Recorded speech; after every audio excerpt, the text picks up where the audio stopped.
Hello, sir. Good evening, Prime Minister, sir. How are you? Very well.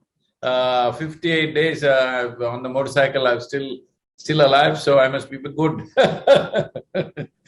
Well, I would like very much to salute you for the spirit of resistance and for what you are doing to save the soil of earth.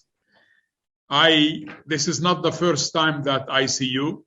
I have seen some of your videos, and I have realized that I am talking to an exceptional man who is a medical doctor in a way, and a sociologist, an environmentalist, but on top of all, a philosopher.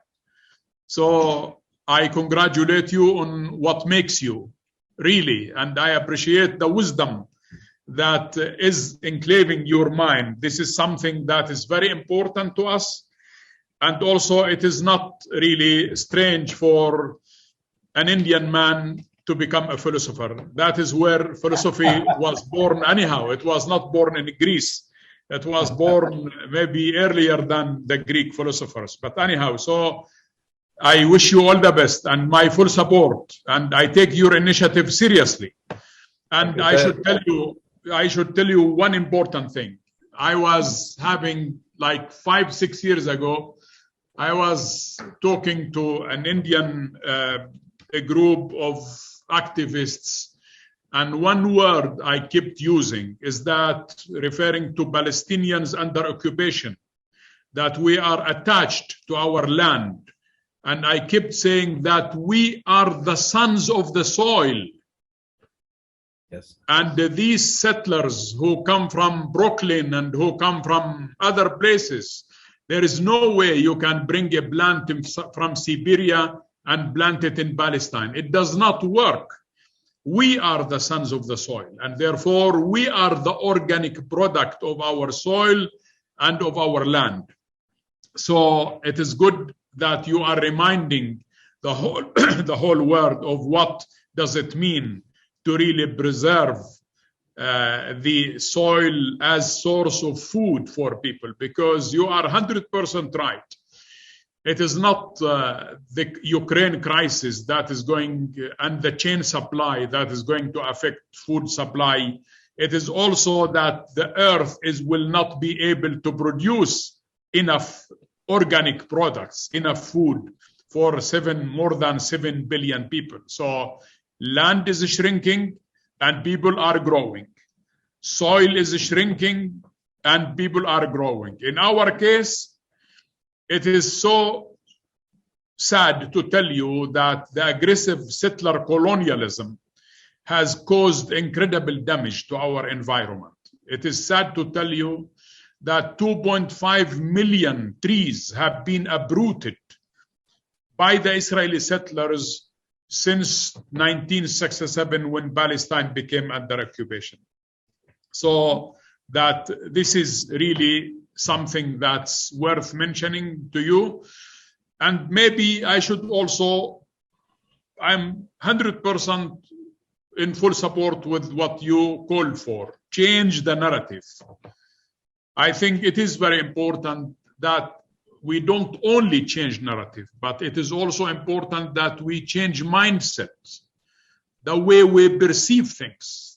We should not take things for granted. A lot of people take things for granted. You know, food should be there. You know, drinking water is always available. It is not. We will face serious challenges on drinking water, on availability of soil, organic products. Human beings should not live on hormones or fruits or vegetables injected by hormones. You know, you put a cucumber in the fridge and it keeps growing because it is full of hormones under humid conditions and so on.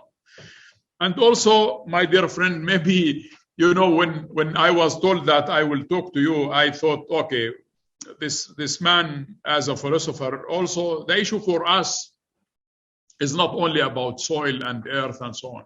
I should also bring to your attention very important issue, which is, you know, the Dead Sea is, we have 38 kilometers of shores of the Dead Sea as Palestine. The rest On the east side is Jordan, and the other parts is the Israeli occupation side.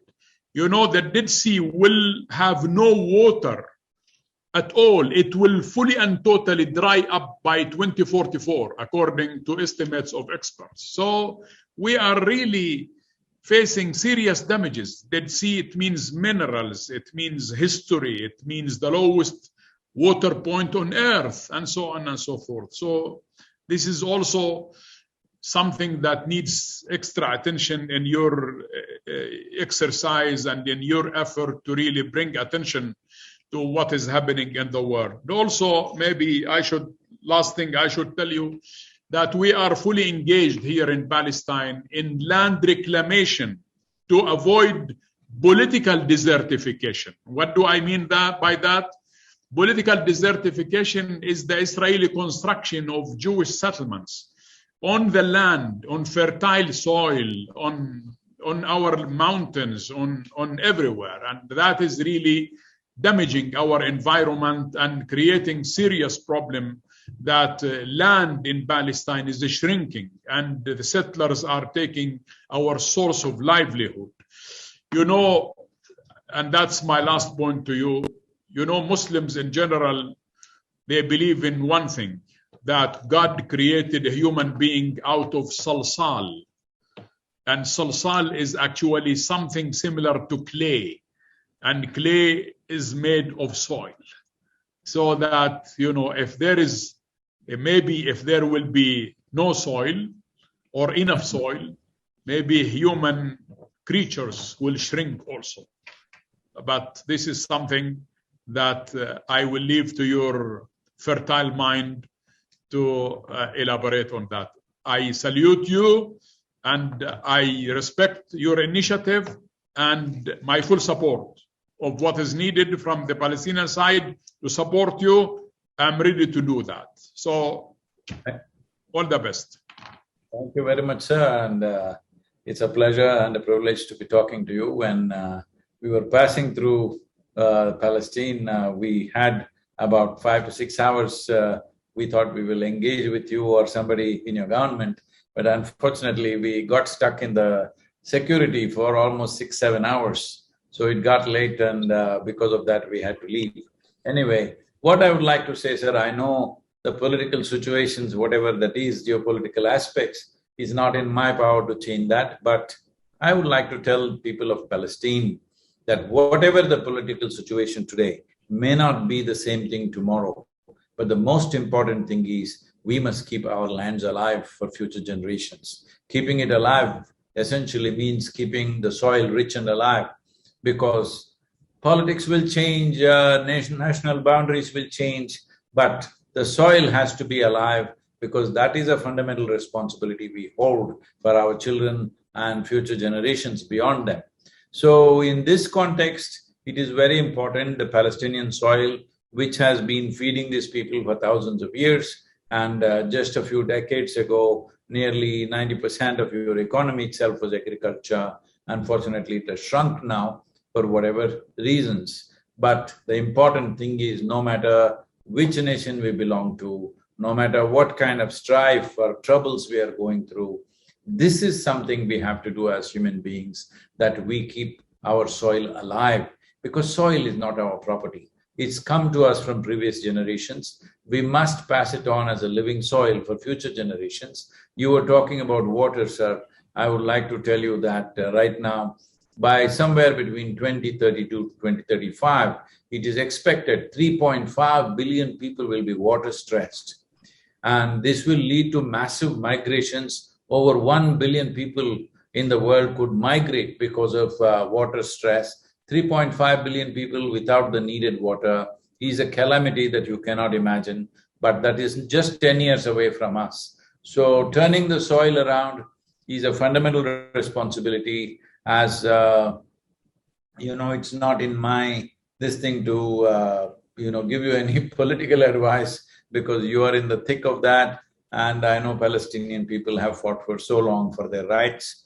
I hope that gets resolved. But whichever way, whatever our other conditions are, we must keep our soil alive, because that is where future life will come from. Well, I mean, for sure. This is something, I mean, that you took the initiative. I'm sure that you will receive support from everybody people who do really care about, I mean, the way you're handling it is not an environmental issue. The way you're handling it is also a source of living, a source of income and survival. I mean, you're talking about a survival of humanity, and therefore this is something that should be of an international orchestrated effort. And I think the attention you are drawing by covering 70,000 kilometers of travel here and there to bring attention of people, I think we appreciate that, we support that, but maybe we need more than, a foundation like yours. And I think you need an orchestrated effort. United Nations should adopt this sort of thing. And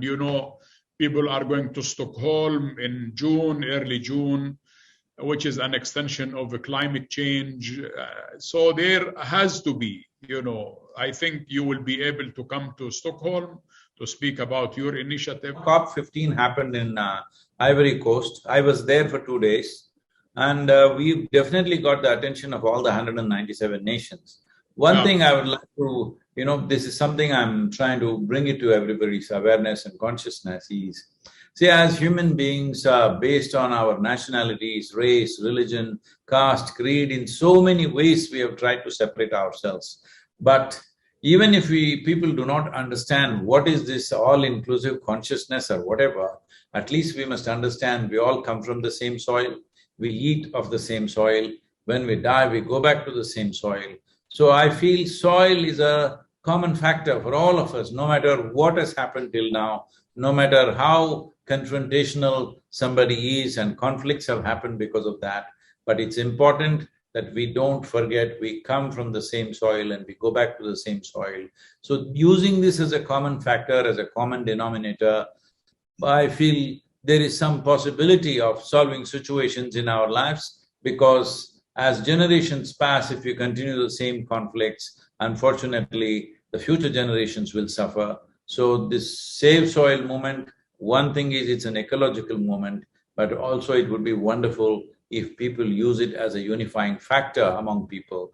Disputes will always be there, disagreements will be there, but how we conduct these disputes and disagreements is very important. If we see a common thread among ourselves, probably we will handle it little differently. Hopefully we'll handle differently. And it is my wish and my blessing that Palestine should see peace and prosperity. There are many people from Palestine who are with us in our centers, both in India and United States. And it's very unfortunate that they have to be spread out all over the world without being in their own homelands. Hope this will come to some kind of solution, but above all, till that happens, we must make sure our soil is rich and alive, because that could be the most valuable thing in the next few decades. Very good. I think, in the video that I have seen, you called for, soil without organics becomes sand, and sand with organics becomes soil. And I think that is really a very important statement on your side, because this opens the whole research on earth, environment, science, technology to be directed towards deserts.